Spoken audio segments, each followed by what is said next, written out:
Përshëndetje. Një situatë e papërqendrimit po ndodh në Shkodër këtë ditë me orkestrën simfonike nga Benet Beci dhe shpura e tij e transportuar nga Tirana për të drejtuar kulturën. Para disa ditësh kemi bërë prezent heqjen e shumë muzikantëve të kësaj orkestre në mënyrë të fshehtë dhe të pabarabartë, përmes një konkursi as pak transparent nga ana e bashkisë, ku sot e gjithë ditën nuk janë shpall fituesit dhe nuk dihet fati i tyre.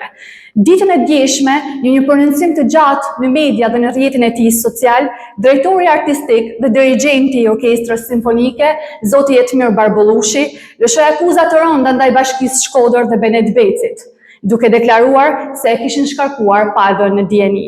Ai vetë dhe kolegët e tij muzikant ishin shokuar kur në një video të hedhur nga Benet Beci në rrjetin social Facebook, njoftonte që kishte emëruar drejtor dhe dirigjent të ri.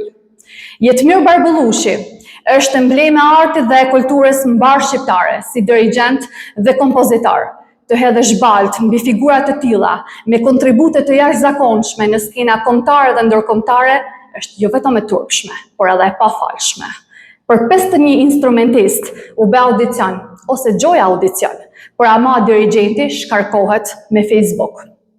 Në intervistën e tij, zoti Barbullushi ka vendosur të flasë gjatë për të treguar të vërtetat e tij që flasin për presione nga administrata e bashkisë mbi artistët dhe vetë atë. Partia Demokratike i bën thirrje Bashkisë Shkodër dhe Benet Becit të ndalë menjëherë këto stile të vjetra të luftës së klasave mbi artistë të shkodran dhe të kthejë në normalitet funksionimin e orkestrës simfonike, si aseti më i çmuar që kemi.